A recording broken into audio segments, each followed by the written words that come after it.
Medical Dialogues. I am Dr. Bhumika. Let's look at today's top medical news.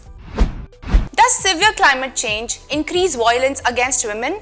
PLOS climate study highlights. Countries affected by severe climate change may also have a higher prevalence of violence against women, finds a new study led by the UCL researchers. The research, published in PLOS Climate, examined how climate shocks such as storms, landslides and floods might be linked to higher rates of intimate partner violence in the 2 years following the event. The researchers gathered data on intimate partner violence from 363 surveys conducted in 156 countries between 1993 and 2019, focusing on women who currently had a partner. Intimate partner violence was defined as any physical and/or sexual violence in the past year. The team also gathered data on climate shocks from 1920 to 2022 in 190 countries. They then analyzed the relationship between climate shocks and intimate partner violence while also considering the country's economic status. They found that there was a significant link between intimate partner violence and certain climate shocks including storms, landslides and floods. Meanwhile, other types of climate shocks such as earthquakes and wildfires didn't show a clear connection to intimate partner violence. Countries with higher GDP had lower rates of intimate partner violence. Lead author Professor Genevieve Manel said, existing evidence has found that when a woman experiences a climate-related event, she is more likely to experience violence in some countries and for some types of violence but not others. We set out to explore what was happening at a national level to help inform international climate change policy. Exposure to common consumer products, chemicals, may be linked to cardiac electrical changes. Environmental phenols are found in a wide range of common consumer products. They include preservatives in packaged foods, parabens in shampoos, and bisphenol A in plastic dishware, so humans have broad exposure to them day in and day out. Some of these environmental phenols are known to have cardiac toxicities. Now, an interdisciplinary study involving 4 universities of Cincinnati College of Medicine professors is revealing their adverse impact on the heart's electrical properties, and the research has been published in the journal Environmental Health. Researchers use data from the Fernald community cohort, which includes nearly 10,000 people who live near the former US Department of Energy uranium processing site at Fernald, outside Cincinnati, and participated in the Fernald Medical Monitoring Program between 1990 and 2008. Much of the cohort did not experience exposure to uranium beyond the radiation received by the general population. Researchers used their data, including biological samples and medical records, in the study so uranium exposure would not be a factor in the findings, making them relevant to the general population. Because urine samples and electrocardiograms or EKGs were collected on the same day, the results were significant for analyzing exposure to environmental phenols. Nature Medicine study highlights impact of doxycycline post-exposure prophylaxis for STI on gut microbiome. Taking a dose of the oral antibiotic doxycycline after a high-risk sexual encounter has dramatically reduced the incidence of sexually transmitted infections in places where the strategy is being tried. Despite its effectiveness, the new strategy, known as doxycycline post-exposure prophylaxis, may come with the risks, especially with chronic use.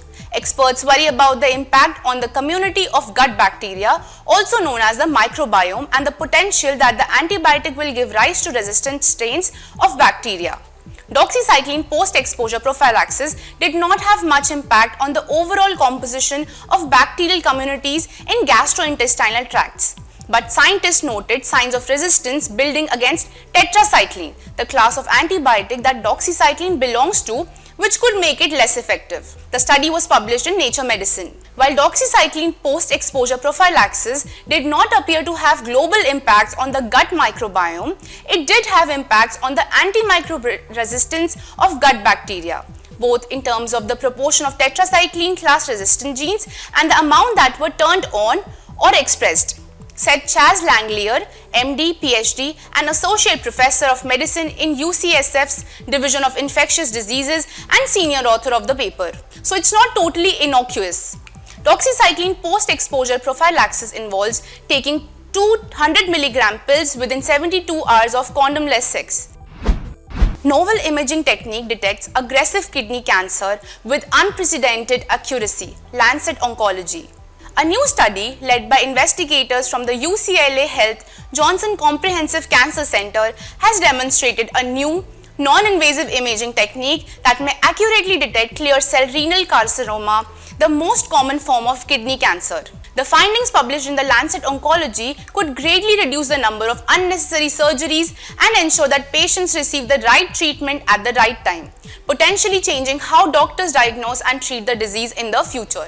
If kidney cancer is diagnosed late, the chances of survival drop significantly, especially if the cancer has spread, said Dr. Brian Shook, Director of the Kidney Cancer Program and the Alvin Carey Minhard Endowed Chair in Kidney Cancer Research at the UCLA and lead author of the study. But if caught early, over 90% of patients can survive for at least 5 years.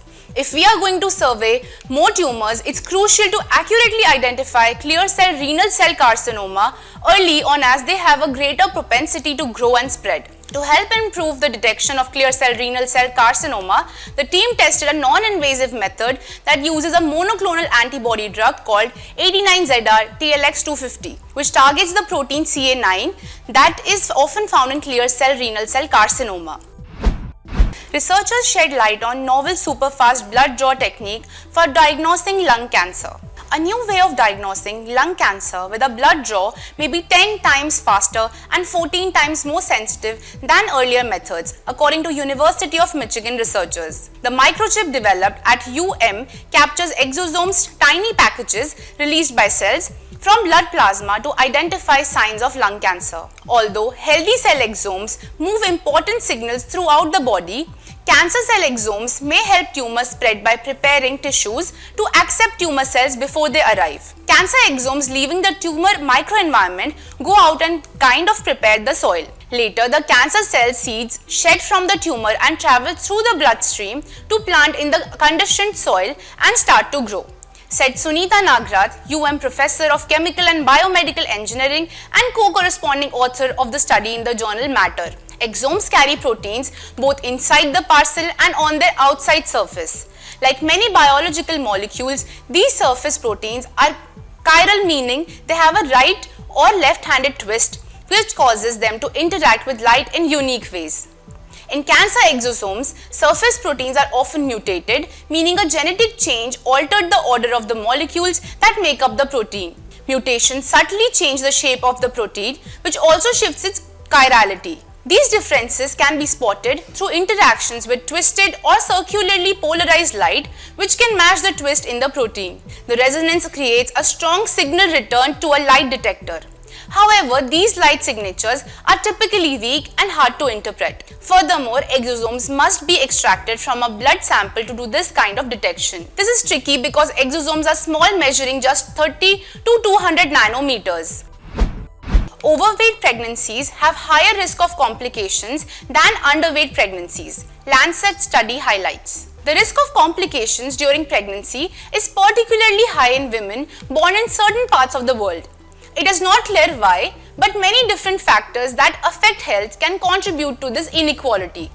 One possible factor is body weight. It is more common among migrant women from certain regions to have underweight, overweight, or when they become pregnant. What is new about this study is that the researchers have been able to estimate to what extent the complications such as gestational diabetes could be avoided if all women were of normal weight when they become pregnant. For example, we concluded that about half of all cases of gestational diabetes could potentially be prevented. This applies to both women born in Sweden and foreign-born women, says Mariam Shirvanifar, PhD student at the Linköping University and first author of the study. The researchers believe that efforts to promote a healthy weight could help all women, no matter where in the world they were born.